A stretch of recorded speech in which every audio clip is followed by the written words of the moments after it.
start with Rashford then, so some encouraging signs here. Yeah, definitely, Rob. Maybe, well overdue as well, because this is a player who had no shots in his first 3 games of this season. But when we saw during the international break, when he wasn't selected for England, him working hard with his own personal trainer, and he came back with that goal against Southampton. You see the picture of that on the far side there.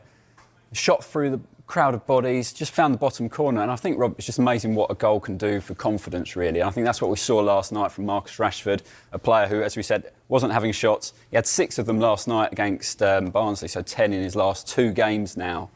And I think he's that sort of player, really, Rob, that once he's in his flow, once he's confident, once he's smiling, as we heard Erik ten Hag say there, he's a real proposition, dangerous proposition for opposition teams. Certainly is. OK, then. 3 goals in 2 games that we saw.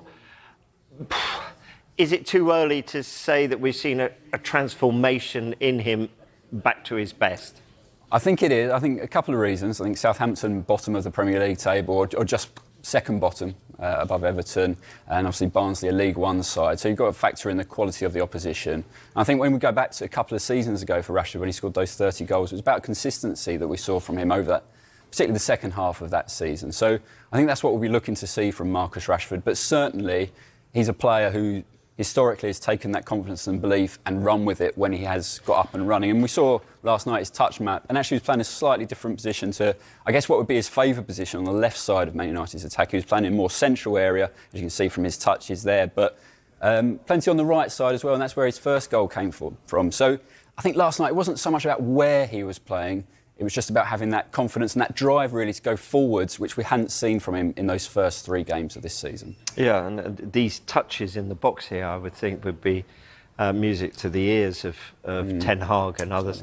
Back-to-back wins now. So as far as United in general, are they heading in the right direction? Yeah, a bit like Marcus Rashford, isn't it? You've got to take the opposition into account, but certainly they were results that Ten Hag and United needed at that point. And actually last night's result was the biggest win that they've had under Ten Hag so far, perhaps unsurprisingly. That's 7-0.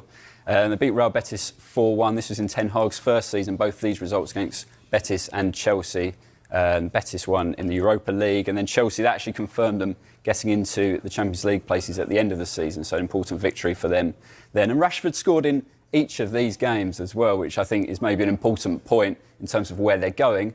And where they're going this Saturday is Crystal Palace away. And I just wonder, Erik ten Hag, seeing what Rashford's produced these last 2 games, has he got a bit of a selection dilemma up there? We said about Rashford playing through the middle last night. Xerxes will be pushing for a start. Højlund's not far from returning to fitness as well. Garnacho, 2 goals and 2 assists last night from that left side that we know Rashford likes to operate in. So Erik ten Hag's got good problems, perhaps, going into the weekend in terms of his selection decisions.